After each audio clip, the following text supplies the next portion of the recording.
Hello everyone. Before I start with the class, few things I would like you to know.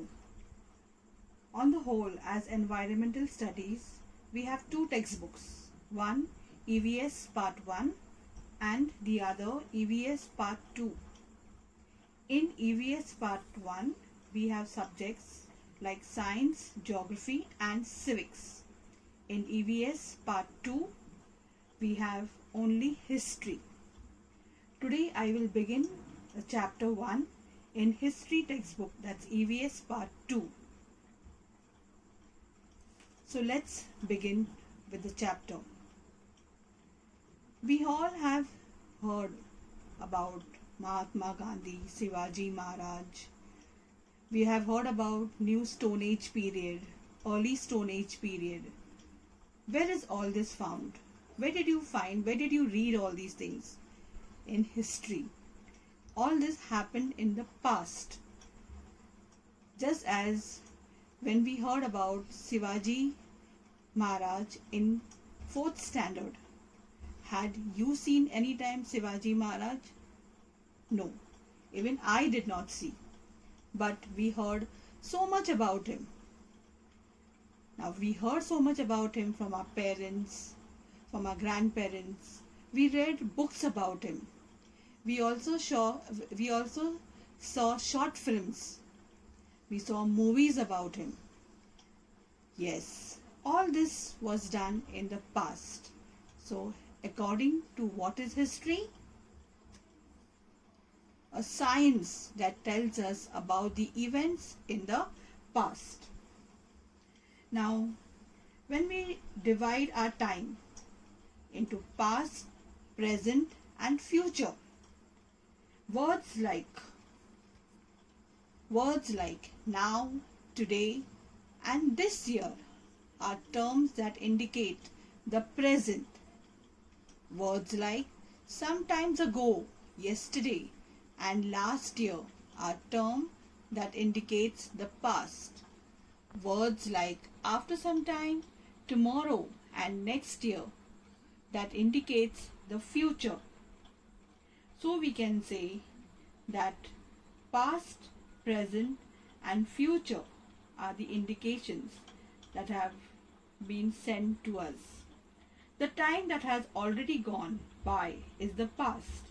The time we are now in is the present. The time that is yet to come is the future. The past includes many events that have already taken place. For example, if you talk about yourself, 10 years back you were not the same what you are right now. 10 years back you were a baby. That was your past. Current, you are a student, you are a child. And after after 10 years, you'll be an adult, a youngster. Now similarly, after 10 years from now, our future will be something different.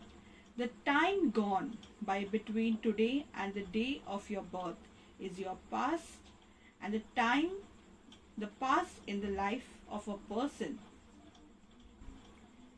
tells us about the history.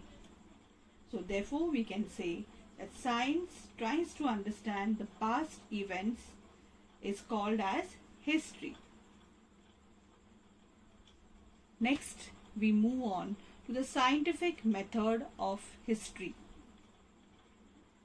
Now, when we focus on a standard 3 and standard 4 as a part of environmental studies, we have become acquainted to various sciences. The special characteristics of these sciences is that their facts or evidence can be tested in experiments which can be repeated anywhere, anytime. This method of using a number of different tests to determine whether the evidence is reliable is called as scientific method. There are many things that happen since your birth that we may not know about. However, our grandparents or parents or others often tell us amusing stories of our childhood. These stories are a part of our memory.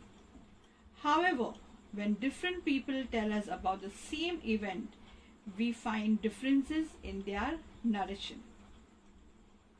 It makes us wonder which one is right. We need to examine the details of each narration carefully to decide the correctness of the fact.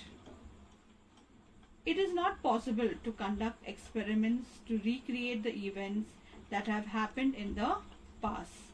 Therefore, the method of presenting history is completely different. That's why it is said history is considered to be a scientific discipline.